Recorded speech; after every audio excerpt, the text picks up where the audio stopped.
P-series test for convergence of an infinite series. I didn't get that. Could you try again? Siri always thinks I'm talking to her when I'm doing series. When we look at a particular type of series called the P-series, 1 over n raised to the P. So, for example, 1 over 1 squared plus 1 over 2 squared plus 1 over 3 squared plus 1 over 4 squared. That would be an example where P equals 2.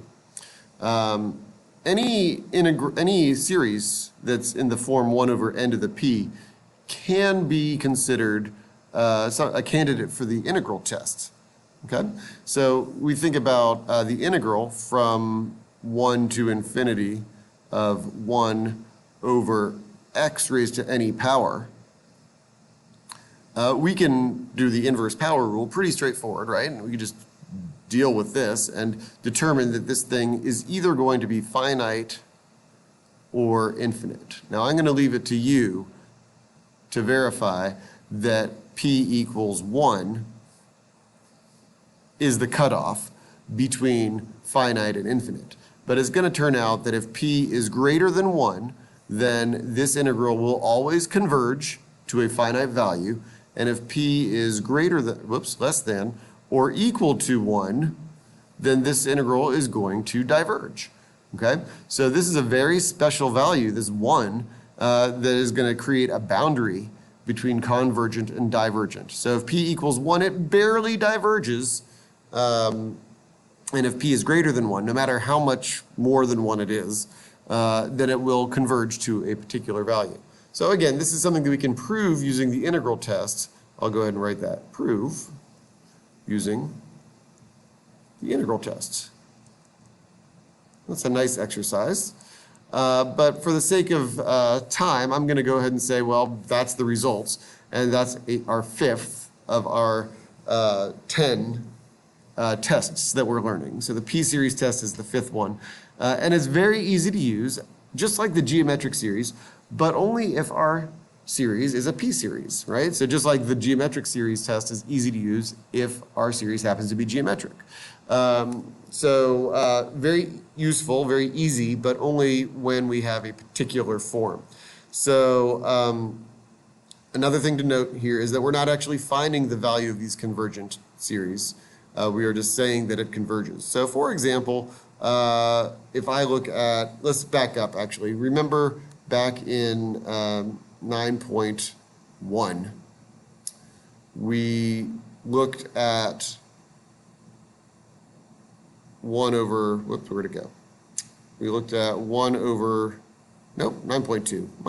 My apologies. 9.2 is when we started talking about series. And we had this one right here, and we weren't sure what was going on with this. Now we know P series, right, to come in 9.3. We know that if P equals 2, well, 2 is greater than 1. And if our P value is greater than 1, then we know that it's going to converge.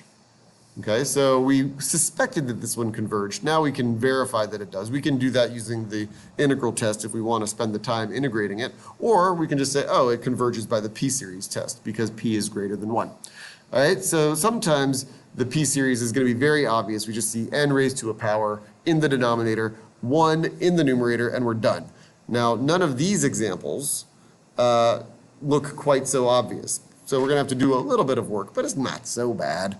So for example, this is the same thing as the sum from n equals 1 to infinity of 1 over, well, this is n to the 1 and n to the 1/2, so n to the 3/2. This is a P-series.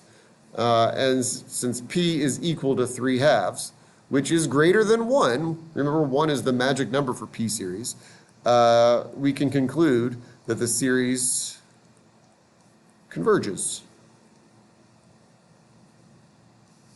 And the reason we know that is we're using the P-series test.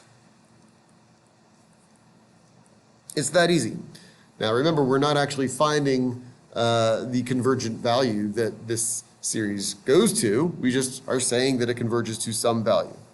And again, we can use that remainder theorem that we talked about a little while ago on the last video to zero in on that convergent value, but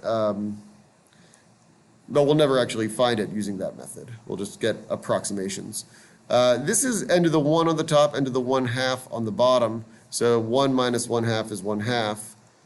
So this isn't a p-series, okay? So don't use the p-series on this. I suppose we could argue that p equals negative 1/2, and that's fine, that'll work. But a more powerful test here is the nth term test. Take a look. The limit as n approaches infinity of our nth term does not equal 0, okay? If p is negative 1/2, then we can just go ahead and say that this series diverges not by the p series, but by the nth term test. We can't use the nth term test on the previous one, well, because it converges. We couldn't use the nth term test, well, let's just look at this next one. We can't use the nth term test on this one, all right? This one, almost the same. It's the reciprocal of what we just saw. So this time, the n to the 1/2 is in the denominator. We can't use the nth term test because the limit of the nth term goes to 0, which doesn't mean that it converges. It means that we don't know. But now that we have the p-series, we can do that p equals 1/2. And what we know about 1/2 is that it's less than or possibly equal to 1. I like to always put that or equals to. It reminds me that 1 belongs in the group with the values that are less than 1. Therefore, the series does not converge. It diverges to infinity by the p-series test. See how quick it is? As soon as we determine p, we're done. All right. Now this one is a little bit silly. We've got a ginormous numerator, right? 999,999,999. The first many terms of this series are going to be completely huge. But notice that the numerator is not changing. It's huge, relatively speaking, but it stays the same, right? So we can factor that out. That's in every single one of our infinity terms. So we'll factor that 1 less than a billion? Yeah, there's 1 less than a billion out, and we'll find that what remains is a p-series, right? What remains is the p-series where we've got n raised to the, I don't know how many zeros it is, but it's some number of zeros, and then a 1. So because p equals 1.0 ... it's greater than 1. And any p-value that's greater than 1, no matter how small the difference is, as long as it's greater than 1, we can say that this is finite. This converges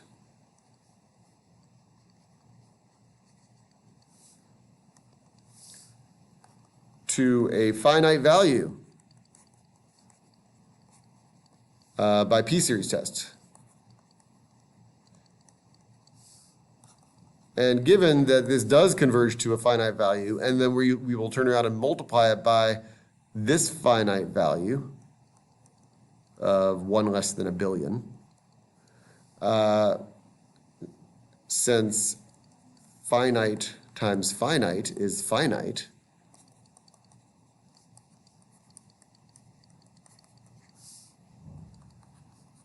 no matter how big it is, it's finite. Our series converges. All right. So technically, it's not the given series is not a p-series because the numerator is not equal to 1, but we can factor out that constant from the numerator and treat it just like a p-series. All right. Now we've got a few more of these. These will be a little bit faster, I think, because these are already in the p-series form. P is equal to 2, which is greater than 1. Therefore, the series converges. That's the one that we were referring to on the previous notes by p-series test. Here we've got p equals 1/2. This is the exact same one we just saw up there. And then here we've got our famous one. P equals 1. This is the one that we kept on looking at before and saying, I don't really know what's happening, right? Remember that the individual terms were definitely approaching 0. So the nth term test wasn't helpful, but it wasn't geometric and it wasn't telescoping. But we can use the integral test or realize that P equals 1, which is definitely less than or equal to 1. Uh-oh. Hello. That's fun. It looks like I'm going to have to finish this video verbally without any writing because my Surface, my OneNote won't let me write on it. But I think we see where this is going. Because P is equal to 1, that is definitely less than or equal to 1, like our P-series check requires. And because P is less than or equal to 1, we find that this harmonic series diverges. Okay? We can use the integral test to see that it diverges about the same, at about the same speed as the natural log, which is not very fast, right? The natural log grows to infinity, but it grows pretty slowly. And the integral test will show you why this particular series grows an awful lot like the natural log function.